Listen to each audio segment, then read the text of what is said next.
நான் C. Joseph Vijay எனும் நான்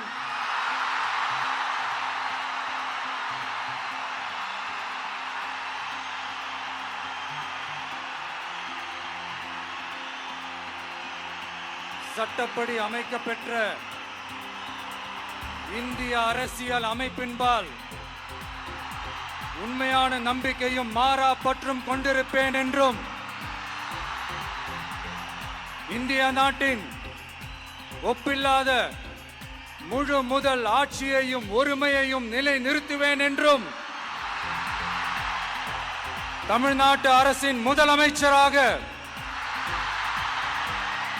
உண்மையாகவும் உளச்சான்றின்படியும் என் கடமைகளை நிறைவேற்றுவேன் என்றும்